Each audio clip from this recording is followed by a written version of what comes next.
तो साथियों, हिमाचल में संगौली मस्जिद का बवाल बढ़ता जा रहा है। आप लोग भी देख रहे होंगे कि किस तरह लोग वहां सड़कों पे निकल आए हैं। आरोप यह है ये 5 मंजिला मस्जिद जो है ये गैर कानूनी है, अवैध है। 2010 से ये मुकदमा वहां कोर्ट में चल रहा है इस मस्जिद को लेकर। कब से चल रहा है? 2010 से। और इसी वीडियो में, ये बहुत छोटा वीडियो है लेकिन इसमें एक बहुत बड़ा संदेश है एक आम हिंदू के लिए। तो हो सकता है मेरा वीडियो आज किसी को बुरा लगे, भाई लगे तो लगे, लेकिन देखना जरूर।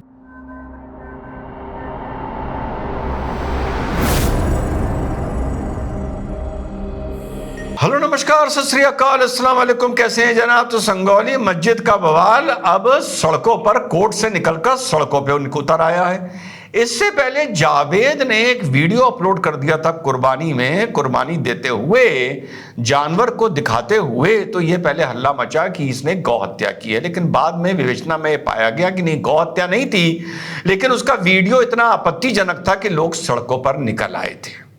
तो अब बात करते हैं संगौली मस्जिद की, और ये भी बोल रहा हूं बहुत छोटा वीडियो है लेकिन इसमें बहुत बड़ा संदेश है। किसी को मानना है मानो, नहीं मानना ना मानो, और किसी को बुरा लगे तो भाई लगा करे।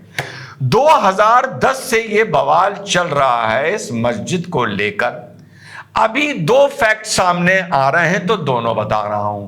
एक फैक्ट सामने आ रहा है कि एक माले की इजाजत, परमिशन ली गई थी 2010 में, लेकिन उस इजाजत का जो नक्शा था या जो क्षेत्रफल था उसको जब कंस्ट्रक्शन शुरू हुआ तो उसको बढ़ा दिया गया। एक पक्ष ये आ रहा है कि इजाजत ली ही नहीं गई, ये मस्जिद पूर्णतः अवैध है।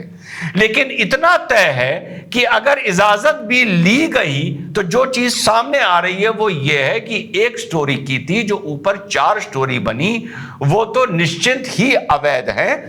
पहली स्टोरी अवैध है या वैध है या अवैध है, इसमें 2 स्टोरी हैं। लेकिन कांग्रेस के रूरल डेवलपमेंट मिनिस्टर अनुरुद्ध सिंह ने विधानसभा में यह बयान दे दिया है कि यह मस्जिद पूर्णतः अवैध है। बयान कब दिया है?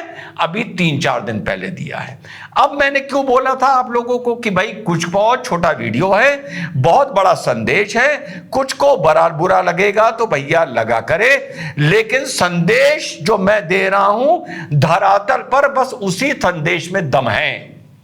2010 में पहला वाद दाखिल हुआ था वहां के न्यायालय में। बात पकड़ के चलिएगा। 2010 में सरकार किसकी थी? प्रेम धूमल साहब की सरकार थी 2007 से लेकर 2012 तक, जो भाजपा के मुख्यमंत्री थे। और वाद दाखिल होता है 2010 में, यानी उनकी सरकार में। उसके बाद 2012 से वीरभद्र सिंह की सरकार आती है, कांग्रेस की। 2012 से लेकर 2017 तक कांग्रेस की सरकार थी।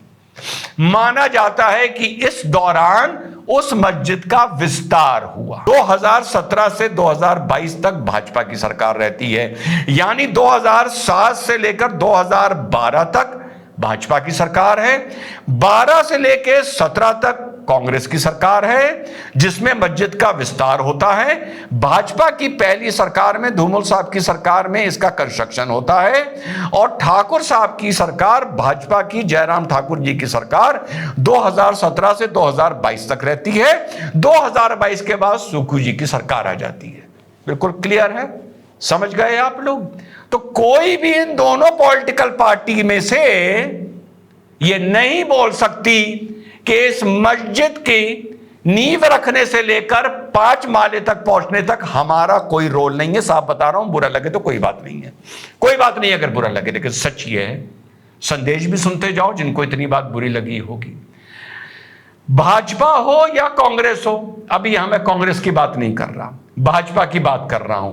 जयराम ठाकुर जी का बयान सुना, जो 2017 से 2022 तक हैं, कह रहे हैं कि भैया वो जो हुआ वो छोड़िए, अब ये मस्जिद गिरनी चाहिए। तुम्हारी कोई नैतिक जिम्मेदारी है तुम्हारे वोटरों के प्रति या नहीं है? या सिर्फ सत्ता की मलाई खानी है तुमको यार, और बवाल करवाना है?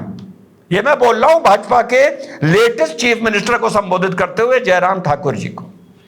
देखो हिंदुओं, 10 बार बोला है, 10 बार बोला है, कोई भी वर्ग इस तरह से अपनी आन बान शान, अपनी आस्था की आन बान शान, भैया अपनी रखो या ना रखो जीवन में, आप हम्बल हो सकते हो अपने जीवन में, लेकिन जब आस्था की बात आती है तो आदमी को उसकी आन बान और शान रखनी पड़ती है। चाहे ईसाई वर्ग हो, चाहे यहूदी वर्ग हो, चाहे क्रिश्चियन वर्ग हो, चाहे मुस्लिम वर्ग हो, सिख वर्ग हो, कोई भी वर्ग हो, जब उसकी आस्था की आन बान और शान की बात आती है तो एक आम इंसान उस वर्ग का यार कुछ वक्त निकालकर उस आन बान और शान के लिए कुछ वक्त निकालता है, कुछ पसीना बहाता है, कुछ आस्तीन चढ़ाता है, सिवाय हिंदू के। अगर आज हिमाचल में ये बवाल हो रहा है तभी आपकी भाजपा सुन रही है। 2017 से लेकर 2022 तक आपने अगर बवाल किया होता तो तब भी भाजपा ने सुना होता। अगर आप बवाल नहीं करेंगे आपकी नहीं सुनी जाएगी। राम मंदिर भी इसीलिए बना क्योंकि आम हिंदू एक दौर में इस मुहिम के, इस लड़ाई के साथ जुड़ा था। जब आप अपने घरों से निकलकर नैतिकता के आधार पर अपनी आन बान शान, कुछ गलत हो रहा है, वहां की जो रिपोर्ट्स आ रही हैं, बाहर से आके लोग वहां पर बस रहे हैं, छेड़खानी की बातें आ रही हैं, कुर्बानी में वहां पर कुर्बानी देने की ओपन में बातें आ रही हैं, जो भी आ रही हैं, नौकरी खा रहे हैं, जो भी आ रही हैं। अगर आप 2017 से 2022 के बीच में निकले होते सड़कों पर तो यह समाधान पहले हो गया होता। आप इस मारे नहीं निकले क्योंकि आपको लगा अगर हम निकलेंगे तो हम उसी सरकार को पे उंगली उठाएंगे जिसको हम वोट के आए हैं, और जो हिंदुओं की सरकार है, ठेंगा है हिंदुओं की सरकार। जब तक आप आवाज नहीं उठाएंगे तब तक कोई भी सरकार आखिर में आपकी नहीं सुनेगी। सरकार आपकी भले भाजपा की हो तब सुनेगी जब सरकार को यह लगेगा कि जमीन से, धरातल से यह आवाज उठ रही है उन लोगों की जिन लोगों ने हमें वोट दिया था और आगे भी हम देंगे। पर आपने 2007 से ना 2012 तक कोई आवाज उठाई, ना आपने 2017 से 2022 तक आवाज उठाई। मैं सिर्फ भाजपा की बात कर रहा हूं और भाजपा को ही कटघरे में खड़ा कर रहा हूं। इसलिए आप इस स्थिति तक आ गए कि एक ग्राउंड फ्लोर से चीज 5 फ्लोर की पहुंच गई। अब आप आवाज उठा रहे हैं। अब वहां पर ये 5 फ्लोर की मस्जिद गिराई जाएगी, नहीं गिराई जाएगी, क्या स्टे आएगा, क्या नहीं आएगा, यह वक्त बताएगा। लेकिन जब पहला माला बन रहा था तब आप कहां थे? दूसरा बन रहा था तब आप कहां थे? तीसरा, चौथा, पांचवा बन रहा था, कहां थे? आप वहीं थे। लेकिन आप इस मारे चुप थे। लेकिन क्योंकि कोई संगठन नहीं बोल रहा था, क्योंकि वो संगठन भाजपा से जुड़ा हुआ था। आज वो संगठन बोल रहा है तो लग रहा है कांग्रेस की सरकार है। यह है कड़ू सत्य, बिल्कुल कड़वी बात करता हूं। तो हिंदुओं, जब तक आप अपनी आस्था की आन बान और शान के लिए अपनी आस्तीन नहीं चढ़ाएंगे, अपनी भवें टेढ़ी नहीं करेंगे, अपनी आवाज नहीं उठाएंगे, लोकतांत्रिक तरीके से भले उठाइए, तब तक कोई भी सरकार आपकी नहीं सुनेगी। चाहे वो कांग्रेस तो छोड़िए, चाहे वो भाजपा की ही क्यों ना हो। इसीलिए आप लोगों से बोलता हूं, वोट डालने के बाद राजनीति बंद कर दिया करो। चुनाव आचार संहिता जब लगे तो राजनीति शुरू किया करो।